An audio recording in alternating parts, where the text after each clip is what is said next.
कहानी को अंत तक सुने और एक सब्सक्राइब ज़रूर कीजिए। माँ, उस कमरे में क्या है? 7 साल की नव्या ने अपनी दादी सुमित्रा देवी की उंगली पकड़कर पूछा। नव्या की उंगली उस पुराने लकड़ी के दरवाजे की ओर इशारा कर रही थी जो हवेली के ऊपरी मंजिल के गलियारे के आखिर में स्थित था। दरवाज़ा हमेशा बंद रहता था और नव्या ने कभी किसी को उसे खोलते हुए नहीं देखा था। सुमित्रा देवी के चेहरे पर एक पल के लिए उदासी छा आई। फिर उन्होंने नव्या के बालों में प्यार से हाथ फेरा। वह कमरा वहाँ अब इस्तेमाल नहीं होता नव्या, उसमें पुरानी चीज़ें रखी हैं। उनकी आवाज़ में एक अजीब सा भारीपन था जिसे नव्या ने महसूस किया। यह हवेली स्मृति निवास सचमुच स्मृतियों का घर थी। 3 पीढ़ियों से यह परिवार यहाँ रहता आया था। नव्या के दादाजी अब नहीं थे, लेकिन उनकी यादें हर कोने में बसी थी। नव्या के माता पिता रवि और श्वेता आधुनिक विचारों वाले थे, लेकिन वे भी इस पुरानी हवेली से गहरा जुड़ाव महसूस करते थे। नव्या एक जिज्ञासु बच्ची थी। उस बंद दरवाजे ने हमेशा उसे आकर्षित किया था। उसने कई बार अपने माता पिता से भी उस कमरे के बारे में पूछा था, लेकिन उन्हें भी दादी जैसा ही जवाब मिला, पुरानी चीज़ें रखी हैं बेटा, उसमें जाने की ज़रूरत नहीं है। एक दोपहर जब हवेली में सब सो रहे थे, नव्या धीरे से उठी और ऊपरी मंजिल की ओर चल दी। उसके छोटे से दिल में उस बंद कमरे का रहस्य जानने की तीव्र इच्छा थी। गलियारा शांत था और धूप खिड़की के अंदर आकर फर्श पर सुनहरी लकीरें बना रही थी। नव्या उस दरवाजे के सामने खड़ी हो गई। लड़की पुरानी थी और उस पर धूल की एक मोटी परत जमी हुई थी। दरवाजे में एक पीतल का हैंडल लगा था जो बरसों से इस्तेमाल न होने के कारण थोड़ा जाम हो गया था। नव्या ने धीरे से हैंडल घुमाया, लेकिन दरवाज़ा नहीं खुला, वह बंद था। उसने दरवाजे को थोड़ा धक्का दिया, लेकिन वह टस से मस नहीं हुआ। नव्या निराश हो गई। वह उस कमरे के अंदर क्या है यह जानने के लिए बहुत उत्सुक थी। तभी उसकी नज़र दरवाजे के नीचे एक छोटी सी दरार पर पड़ी। नव्या नीचे झुकी और दरार से अंदर देखने की कोशिश की। अंधेरा था, लेकिन उसे धुंधली सी कुछ चीज़ दिखाई दी, शायद पुरानी फर्नीचर और कुछ बक्से।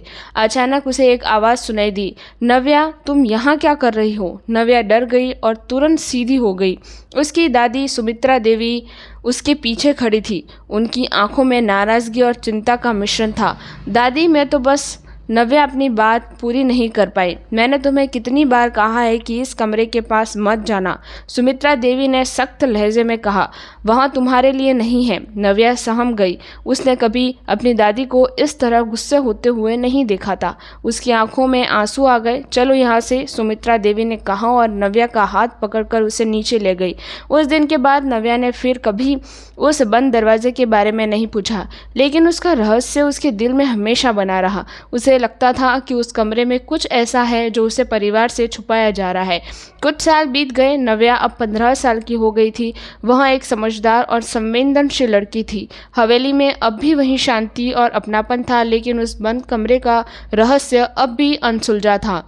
एक दिन सुमित्रा देवी की तबीयत अचानक खराब हो गई। उन्हें अस्पताल में भर्ती करवाना पड़ा। पूरा परिवार बहुत चिंतित था।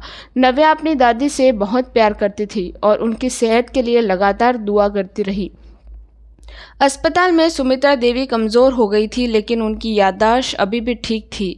एक दोपहर जब नव्या अकेली उनकी देखभाल कर रही थी तो सुमित्रा देवी ने धीरे से नव्या का हाथ पकड़ा।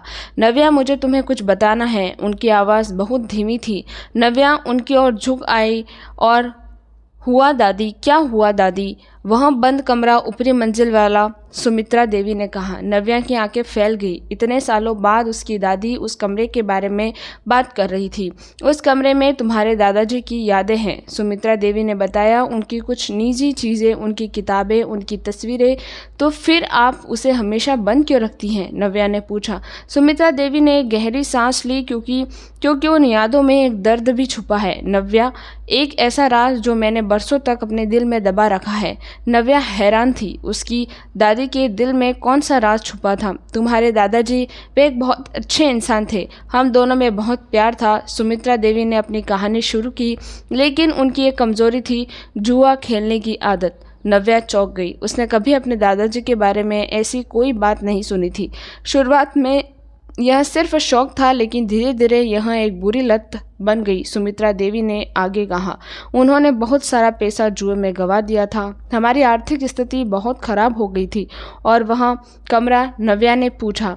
उस कमरे में वह सब कुछ है जो उस दौर की याद दिलाता है।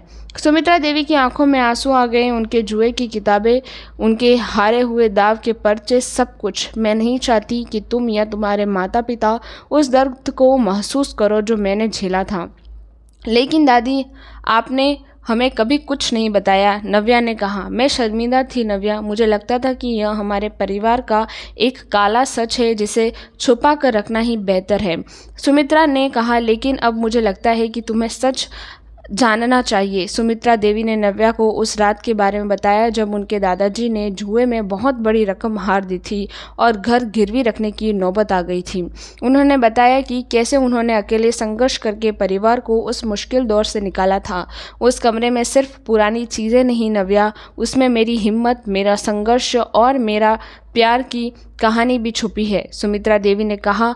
मैंने उस कमरे को इसलिए बंद रखा था ताकि उस दर्दनाक अतीत को यादों में परेशान न करे। नव्या अपनी दादी की कहानी सुनकर भावुक हो गई। उसने कभी कल्पना भी नहीं की थी कि उसकी दादी ने इतना कुछ झेला होगा। उसे अपनी दादी पर बहुत गर्व महसूस हुआ। दादी, आप ठीक हो जाएंगी, नव्या ने उनका हाथ पकड़कर कहा, और हम सब मिलकर उस कमरे को खोलेंगे। हम उस दर्द को याद नहीं करेंगे बल्कि आपकी हिम्मत और आपके संघर्ष को याद करेंगे। सुमित्रा देवी ने कमज़ोर मुस्कान के साथ नव्या की ओर देखा। धन्यवाद नव्या, तुम सच में बहुत समझदार हो गई हो। कुछ दिन बाद सुमित्रा देवी अस्पताल से घर लौट कर आई। उनकी सेहत में धीरे धीरे सुधार होने लगा। एक सुबह नव्या ने अपने माता पिता से उस बंद कमरे के बारे में बात की और उन्हें अपनी दादी की कहानी सुनाई। रवि और श्वेता सुनकर हैरान रह गए। उन्हें अपनी मां के संघर्ष के बारे में कोई जानकारी ही नहीं थी। उन्होंने तुरंत फैसला किया कि वे मिलकर उस कमरे को खोलेंगे और उस अतीत का सामना करेंगे। उस दिन पूरा परिवार ऊपरी मंजिल के गलियारे के आखिर में उस बंद दरवाजे के सामने खड़ा था। सुमित्रा देवी थोड़ी कमज़ोर थी, लेकिन उनकी आंखों में एक दृढ़ संकल्प था। रवि ने धीरे से दरवाजे का हैंडल घुमाया। इस बार वह आसानी से खुल गया। दरवाज़ा खुलते ही एक ठंडी बासी हवा का झोंका अंदर से आया। कमरा छोटा था और उसमें सचमुच पुरानी चीज़ें रखी थी। एक कोने में दादाजी की पुरानी डेस्क थी जिस पर धूल की मोटी परत जमी हुई थी। डेस्क पर कुछ पुरानी किताबें और कागज़ बिखरे पड़े थे। एक दीवार के सहारे एक पुरानी अलमारी रखी थी जिसमें शायद और भी पुरानी चीज़ें थी। नव्या धीरे धीरे कमरे के अंदर गई। उसके डेस्क पर पड़ी हुई एक पुरानी डायरी उठाई। उसके पन्ने पीले पड़ गए थे। उसने डायरी खोली और पढ़ना शुरू किया। उसमें उसके दादाजी की लिखावट थी जिसमें उन्होंने अपने जुए की लत और इसके कारण परिवार को होने वाली परिस्थितियों के बारे में लिखा था। उनकी लिखावट में पछतावा और दुख साफ झलक रहा था। नव्या की आंखों में आंसू आ गए। उसे अपने दादाजी के उस पहलू के बारे में जानकर दुख हुआ, लेकिन साथ ही उसे उनकी ईमानदारी और अपने किए पर पछतावे के लिए सम्मान भी महसूस हुआ। धीरे धीरे पूरे परिवार ने मिलकर कमरे की हर चीज़ को देखा। उन्हें दादाजी की पुरानी तस्वीरें मिली, उनकी लिखी हुई कई कविताएं मिली और हाँ, जुए के हारे हुए दाव के कुछ पर्चे भी मिले। सुमित्रा देवी एक पुरानी तस्वीर को देखकर रुक गई। तस्वीर में वहाँ और उनके पति जवानी के दिनों में मुस्कुरा रहे थे। उनकी आंखों से आंसू बहने लगे। वे बहुत अच्छे थे नव्या, उन्होंने धीरे से कहा। उनकी बस एक ही बुरी आदत थी जिसने हम दोनों को बहुत दुख पहुंचाया। उस दिन उस बंद कमरे का रहस्य खुल गया। उस कमरे में सिर्फ दर्दनाक यादें नहीं थी बल्कि एक सबक भी छपा था। बुरी आदतों का विनाशकारी प्रभाव और परिवार के बंधन की अटूट शक्ति। उस दिन के बाद उस कमरे को हमेशा के लिए बंद नहीं किया गया। सुमित्रा देवी ने फैसला किया कि उस कमरे को साफ किया जाए और दादाजी की यादों को सम्मान के साथ सहेज कर रखा जाए। वह नहीं चाहती थी कि उनके अतीत का दर्द उनके भविष्य पर हावी हो। नव्या ने उस दिन एक बहुत महत्वपूर्ण सबक सीखा।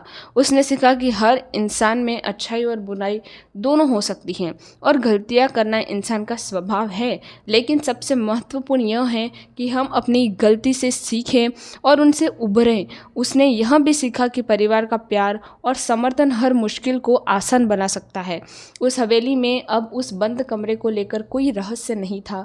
वहाँ कमरा अब उस परिवार की ईमानदारी, उनके संघर्ष और उनके अटूट प्यार का प्रतीक बन गया था। और नव्या जानती थी कि रिश्तों की डोर हमेशा सच्चाई और ईमानदारी से ही मजबूत बनी रहती है। इस कहानी में नैतिक संदेश यह है कि हमें अपने अतीत के दर्दों और रहस्यों का सामना करना चाहिए, न कि उनसे छुपाना चाहिए। सच्चाई और ईमानदारी से ही हम अपने रिश्तों को मजबूत बना सकते हैं और भविष्य की ओर बढ़ सकते हैं। हर परिवार में कुछ कमजोरियां और गलतियां होती हैं, लेकिन महत्वपूर्ण यह है कि हम उनसे सीखें और एक दूसरे का समर्थन करें। अगर ये कहानी आपके दिल को छू गई हो तो प्लीज़ एक लाइक, शेयर, सब्सक्राइब ज़रूर करिएगा। धन्यवाद।